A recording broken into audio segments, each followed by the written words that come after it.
검사로 일하다가 변호사로 일하면 네네. 옛날에는 그 사람을 구속시켜야 됐는데 지금 변호하고 있는 입장이니까 뭐라고 생각하세요? 길게 말하죠 그러면. 일단 앉아보라고.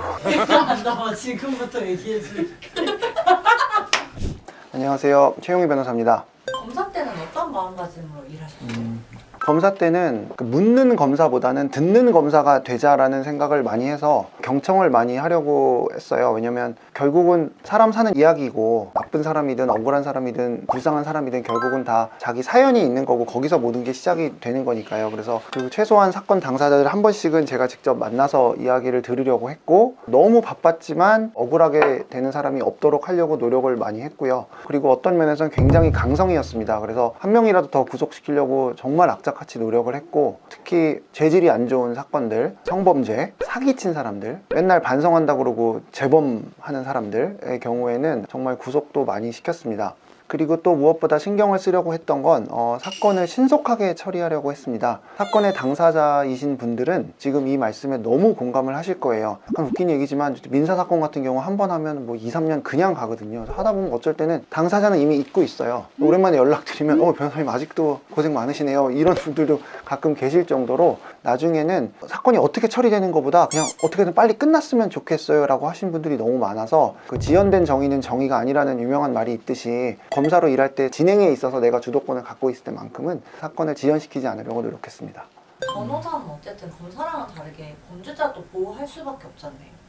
변호사는 범죄자를 보호할 수밖에 없지 않냐는 말은 결국 변호사는 왜 범죄자를 보호하나요와 같은 질문이고, 또 제가 개인적으로 많이 받는 비슷한 질문은 검사 때는 나쁜 사람 때려잡다가 지금은 그 사람들을 보호하는 것이냐, 이런 질문을 많이 받습니다. 이 질문에 대한 답을 드리기 위해서 하나의 예를 들겠습니다. 이게 실제로도 굉장히 많이 있는 사례고요. 남녀가 소개팅을 했고 서로 너무 분위기가 좋아서 1차, 2차, 3차까지 갔습니다. 3차의 장소는 이자카야일 수도 있고 노래방일 수도 있고 남자 또는 여자의 집일 수도 있습니다. 서로 어느 정도 정신적 교감이 있다고 생각이 돼서 통상 그렇듯 남자가 먼저 스킨십을 시도합니다. 이렇게 했는데 여기서 멈춘 경우도 있고 그 이상의 스킨십까지 가는 경우도 있습니다. 얼마 지나지 않아서 여자는 성추행을 당했다고 남자를 고소하는 경우가 정말 많습니다. 이럴 때 이 남자를 변호한다면 과연 이 변호사는 범죄자를 보호하는 것일까요? 저는 절대 그렇지 않다고 생각합니다. 하나의 예지만 대부분의 사건들은 처음부터 대놓고 100% 범죄자인데 나 범죄자 아닌 걸로 해주세요, 이런 사건은 없습니다. 지금 말씀드린 사건의 예로만 쭉 든다면 실제로 이런 사건이 수사와 재판을 거치면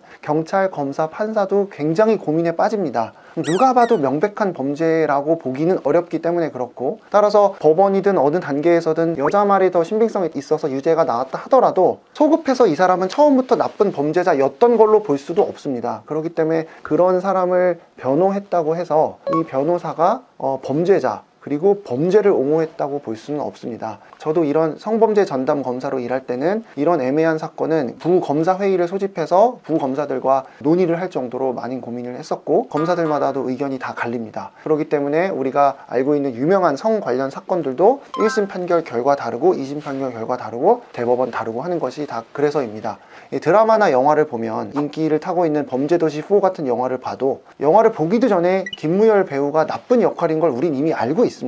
그런데 실제 사건에서는 누군가가 나쁜지를 미리 알 수가 전혀 없고 대부분은 억울한 경우가 굉장히 많습니다. 살인사건 이런 거는 처음부터 나쁜 사람이 맞기 때문에 이런 경우는 논외로 하지만 실제로는 사기사건이나 횡령, 위증, 무고, 성범죄 이런 것들은 많은 경우에 마음속에 어떤 의사가 있었냐에 따라 범죄 성립 여부가 좌우되기 때문에 이런 사건은 반드시 변호사의 도움이 필요하다고 생각을 하고, 그 다음에 저 개인적으로는 실제로 이런 의뢰인을 만난 적도 있는데 자기가 저지른 범죄를 없던 걸로 만들어 달라고 한 의뢰인도 있었습니다.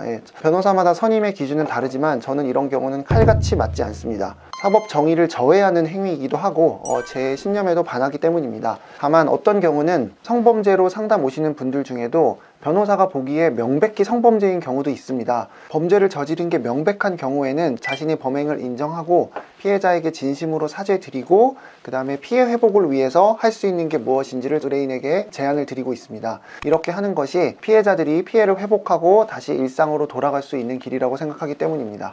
이런 경우 범죄자 변호한 거 맞지만 변호사의 조언으로 마음을 고쳐먹고 사죄드리고 피해 회복을 했다면 이 변호사의 변호로 인해서 실체 진실이 밝혀지고 사법 정의가 구현되는데 기여했다고 생각합니다.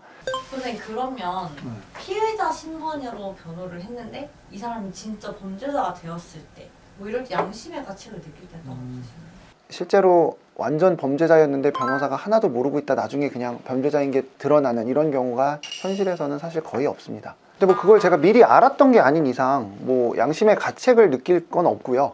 다만 변호사한테 이야기하지 않은 부분이 굉장히 본질적으로 중요한 부분이고 의뢰인도 명백히 알았음에도 불구하고 말을 안 해서 결과적으로 변호사가 속았다, 그럴 경우에는 사건을 더 이상 맡지 않는 경우는 있습니다. 저도 변호사 하면서 이런 경우가 한 번 있었는데요. 폭력 범죄의 피해자라고 해서 저희가 이제 고소를 하는 입장이었는데 조사 과정에서 드러난 것이 그 당시의 상황이 전혀 폭력으로 볼 수 없었던 경우가 있었거든요. 그래서 그런 경우에는 만약에 납득할 만한 이유를 말해주지 않으면 변호사로서도 계속 함께하기가 어려운 경우는 있습니다. 그러면 범죄자의 변호를 하시면서도 그것조차 피해자의 피해 회복을 돕는 일이라고 생각하시는 걸까요? 범죄를 저지른 사람을 변호하는 것 자체가 꼭 피해자의 피해 회복은 아니죠. 이분의 어떤 법적인 이익을 위해 대응하는 것이고, 인정하고 피해자한테 피해 회복하고 용서를 받은 사람과 아닌 사람은 처벌에 있어서 차이를 안 두는 것이 오히려 불공평하잖아요. 그래서 결과적으로 피해자의 피해 회복에 도움이 되는 것이지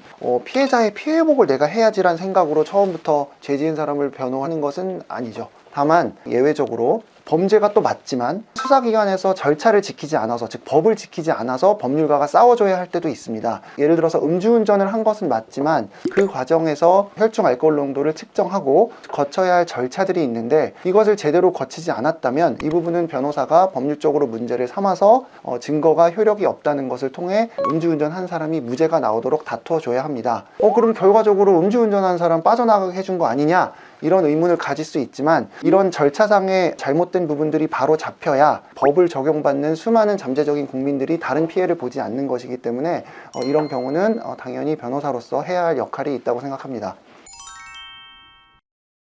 오늘은 변호사는 왜 범죄자를 보호하는 것인가에 대해서 말씀을 드렸습니다. 변호사마다 사건을 선임하는 기준은 다를 수 있습니다. 의뢰인이 억울하다고 생각되는 경우는 저는 의뢰인보다도 더 사건에 몰입을 해서 열심히 싸워드리고 있습니다. 그중 대표적인 것이 바로 억울한 성범죄인데 이 부분에 대해서는 이전에 촬영한 영상을 참조해 주시면 좋겠습니다. 또 반면 범죄가 명백한데 계속해서 아니라고 싸워달라고 하는 경우에는 오히려 자신이 한 행위를 인정하고 피해자의 피해 회복을 위해서 최선을 다해야 한다고 조언을 드리기도 합니다. 인생에서 가장 중요한 순간 여러분들에게 가장 객관적이고도 현실적인 조언을 해주실 수 있는 변호사님을 만나셨으면 좋겠습니다. 이상 최용희 변호사였습니다. 감사합니다.